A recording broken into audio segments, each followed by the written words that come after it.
It is approximately 1:38 in the morning, so let the late night filming commence. What is going on, peeps? Welcome back to a brand new video here on the channel. Now I got a bunch of exciting things to announce in the upcoming weeks, but right now I need you to use your little noggins and think of a question, anything that you want me to answer, and leave it in the comments. I'm gonna do a Q&A part 2 over on my second channel in about a week or so leave them for me. And in that same video, I'm gonna be opening a bunch of mail that you guys have sent me from my P.O. box. It's right here. Send me some stuff before I make that video. But today, guys, we're gonna be trying something out that looks fantastic. It is the perfect chocolate cake. It is the first video of their 101 series that I'm gonna be trying out. A ton of you guys suggested this. And admittedly, I've been a little bit timid to try it, and you will see very soon why that is, so let's get right into it. Now this one might have the most ingredients I've ever used in a recipe ever. So I grabbed some flour and salt, some espresso powder and cocoa powder. You need a whole bottle of stout beer for this. You can use any dark beer you have. I'm using Guinness for this. Some sugar and baking soda, a couple eggs and vanilla extract, some baking powder, quite a bit of butter, 4 ounces of dark chocolate, and the secret ingredient of today's recipe, mayonnaise. I can't stand mayonnaise. I'm sure this is the sole reason that some of you sickos out there wanted me to try this so bad, because at first thought it kind of seems disgusting, but I have heard of some cakes with sour cream in them, and it makes sense because mayo is just eggs and oil and a couple other things. But we're gonna get right into it. So first and foremost, I chopped up that 4-ounce dark chocolate bar. I tried to cut mine up just like they did in the video, and I set it aside for now. So let's get into our dry ingredients. I started by sifting out 1.5 cups of my flour, along with a cup of this cocoa powder, which is supposed to be this dark Dutch cocoa. I couldn't find it, I'm using Hershey's. And then just some salt, some baking soda, and a little bit of baking powder.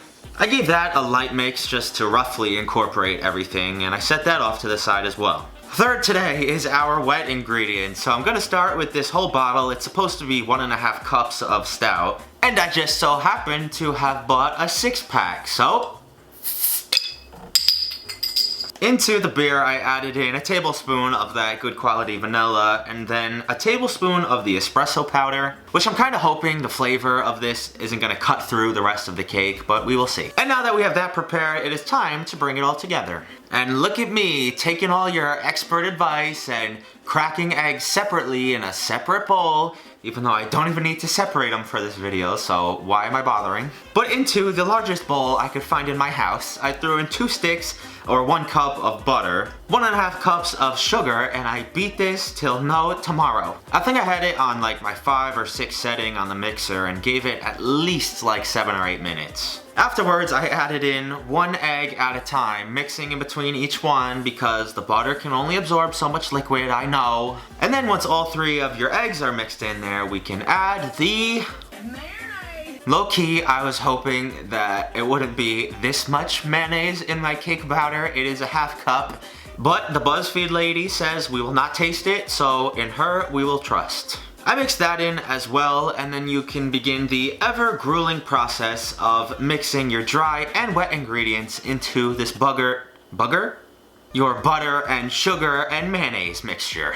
Every single time I added in even a little bit of dry ingredients, it puffed up in a big cloud. I'm pretty sure I inhaled half of it. There is some % chance that I'll need a new mixer after this too, with how much the intake fan sucked up as well. And once I had all of that mixed in there, I finished the whole batter off with my chopped up chocolate. Fold that in ever so gently, and then you can begin to evenly distribute that across 3 8-inch cake pans. I prepared these a little while ago with some parchment paper and a little butter. Side note, that little folding up and cutting technique actually works pretty well, so I advise you try it. Now into a 325 degree oven for about 35 minutes. I think I left mine in for a little bit over 40. And they look a little bit odd.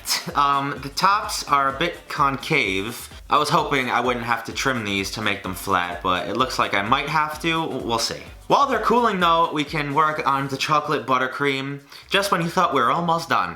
You're gonna wanna whip the heck out of 3 sticks. For those of you keeping track at home, this is now 5 sticks of butter in this video.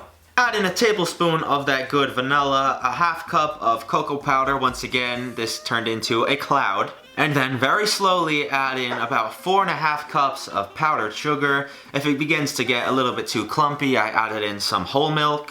And this is kind of just something that you'll see when it's done by eye and by taste. If it tastes way too buttery, you gotta add a little bit more sugar. And eventually, I think I got to it. So, time to put it all together. On my cutting board, I laid down some strips of parchment paper just like they did in my first layer of cake. Now, after loading on some buttercream, I think I'm gonna have to trim the other ones because I'm not gonna have enough to make every layer flat like this. I tried to trim the other two to get them a little bit flatter. The crumbs went everywhere, as you can probably guess. And then layered on the second, some more buttercream, and finally the third. I don't know if I left this buttercream out for too long in my freezing cold house. It is like 30 degrees in New York right now. Or if I just made it incorrectly, but this stuff is not cooperating. Believe me when I tell you this took a solid 15 to 20 minutes in effort by both myself and my mom. Thank you to her. And finally we got to a point where I thought it looked half decent, so I tried to cut myself a slice out of this thing, and that cross section actually looks pretty darn good, so let's give it a taste. What do you think, guys? If the bottom layer looked a bit more even with the other two, I would say that looks pretty perfect. That could be on the commercial for like the Cheesecake Factory or something, or a very cheap knockoff of it. I would like to remind you all, as I go to try this, that there is mayonnaise, beer, and coffee in this. So, it actually cut pretty well too.